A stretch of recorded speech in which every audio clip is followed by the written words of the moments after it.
Kisah orang kudus hari ini tanggal 14 Desember adalah Santo Nimatullah Kasab Al-Hardini. Halo teman-teman, jangan lupa like, komen, dan subscribe. Jangan lupa juga ya hidupin loncengnya. Selamat menonton channel Pak Aman. Dadah! Santo Nimatullah adalah seorang rahib dari gereja Maronit yang dikanonisasi oleh Paus Yohanes Paulus II. Gereja Maronit adalah salah satu dari gereja-gereja Katolik Timur yang berada dalam persekutuan penuh dengan tahta suci Roma. Yosef Kasab Al-Hardini lahir pada tahun 1808. Ayahnya bernama Gewagis Kasab dan ibunya Maria Mraat. Dia masuk sekolah untuk para rahib Santo Antonios di Hope dari tahun 1816 hingga tahun 1822.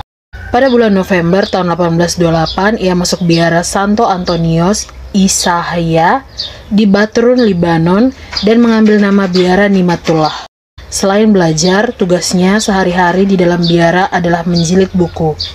Kaul pertamanya diucapkan pada tanggal 14 November tahun 1830 dan setelah menyelesaikan studi teologinya, ia ditabiskan menjadi imam pada hari Natal tanggal 25 Desember tahun 1833 oleh Uskup Seiman Zawin.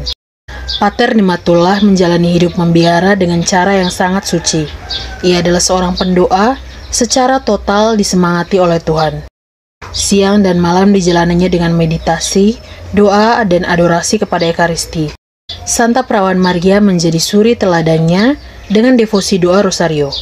Pribadinya sangat sederhana, sabar, dan penuh kerendahan hati. Ia sungguh menghayati kaul hidup membiara, yaitu ketaatan, kemurnian, dan kemiskinan demi kesempurnaan.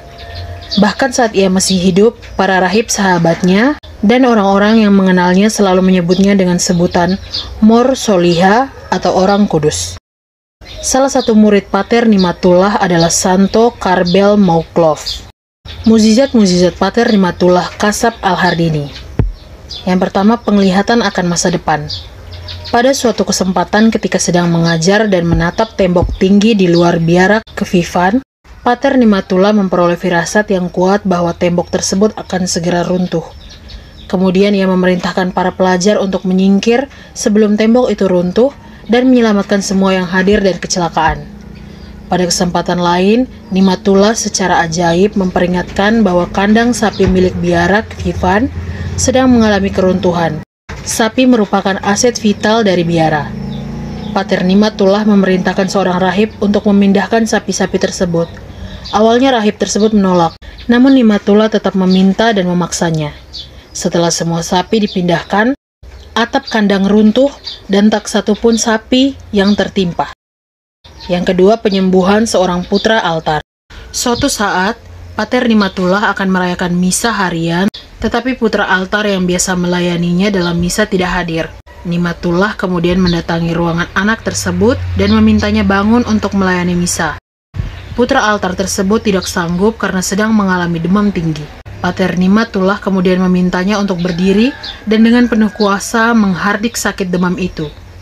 Pergi darinya. Tiba-tiba anak tersebut sembuh dan pergi melayani misa harian seperti biasa. Yang ketiga, lumbung. Pater Nimatullah sekali waktu pernah mendoakan dan memberkati lumbung yang berisi gandum dan bahan makanan lainnya pada biara El Katara yang tinggal sedikit. Tak lama kemudian lumbung tersebut terisi melimpah hingga membuncah. Setiap orang yang melihatnya takjub dan memuji Tuhan atas apa yang mereka lihat. Semasa hidupnya, sahabat-sahabat sesama rahib dan orang-orang di sekitarnya sudah menyadari bahwa Pater Nimatullah adalah seorang kudus. Tak jarang mereka meminta untuk mendoakan mereka dan bahkan memberkati air yang digunakan mereka untuk menyirami tanah dan cadangan mereka.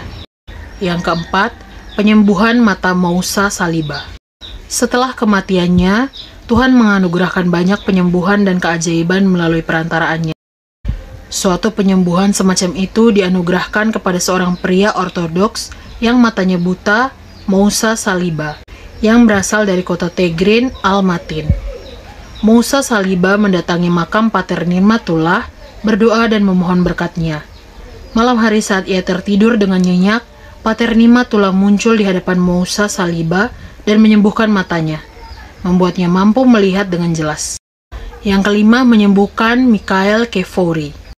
Mukjizat yang lain terjadi pada seorang Katolik Melkite. Katolik Melkite adalah salah satu dari 22 gereja Katolik Timur yang berada dalam persekutuan penuh dengan Roma juga. Ada seorang anak yang bernama Mikhail Kefouri dari kota Wata El Moruge. Ia memiliki penyakit yang tak tersembuhkan menghinggapi kedua kakinya, membuat kedua kakinya mengering, kehilangan daging dan menjadikannya melengkung dan membuatnya pincang. Para dokter telah kehilangan harapan akan kesembuhannya. Setelah mendengar tentang mukjizat-mukjizat Pater Nirmatullah, dia memutuskan untuk berziarah ke makam Pater Nirmatullah di Kvivan dan memohon kesembuhan.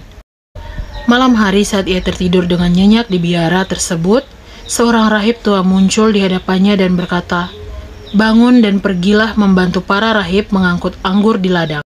Dia menjawab, "Tidakkah engkau melihatku lumpuh? Bagaimana mungkin aku berjalan dan mengangkut anggur?" Si rahib menjawab, "Ambil sepatu ini, pakailah dan berjalanlah."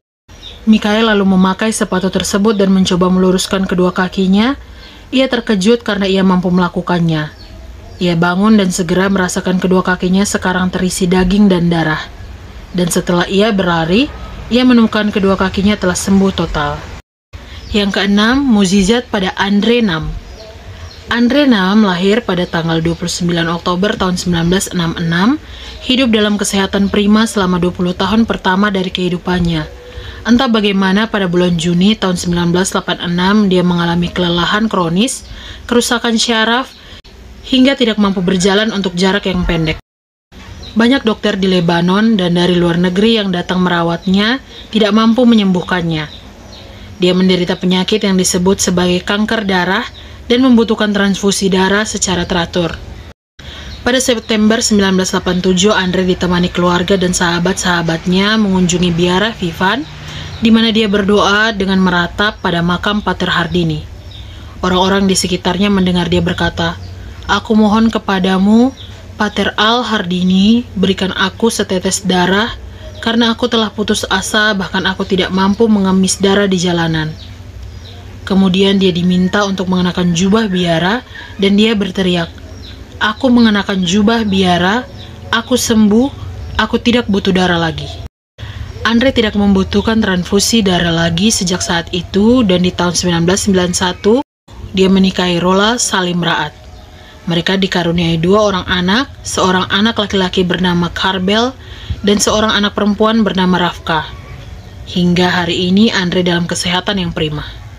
Santo Nimatullah Kasab Al-Hardini wafat dan dikanonisasi. Pater Nirmatullah meninggal di biara Kviva pada tanggal 14 September tahun 1858 dalam usia 50 tahun setelah selama 10 hari menderita sakit demam tinggi. Ia meninggal sambil memegang gambar Santa Perawan Maria dan kalimat terakhirnya adalah, "Oh Perawan Maria, di dalam pelukanmu kuserahkan jiwaku." Para saksi mata mengatakan bahwa cahaya surgawi memancar dari ruangannya dan bau harum semerbak berada di ruangan tersebut selama berhari-hari setelah kematian beliau. Beberapa waktu kemudian, para rahib membuka makam Pater Nirmatullah dan menemukan jasadnya yang tidak mengalami pembusukan. Jasad Pater Nirmatullah kemudian ditempatkan di dalam sebuah peti di dekat gereja.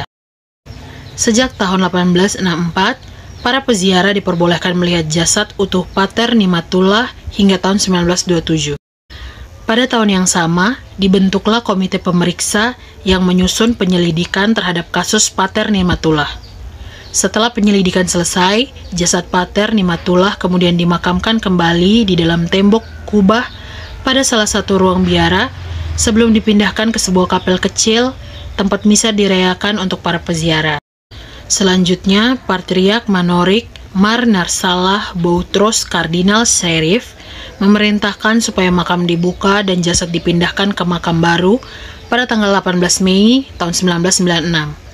Santo Nimatullah Al-Hardini dibeatifikasi oleh Paus Yohanes Paulus II pada tanggal 10 Mei tahun 1998 dan dikanonisasi pada tanggal 16 Mei tahun 2004 oleh Paus yang sama.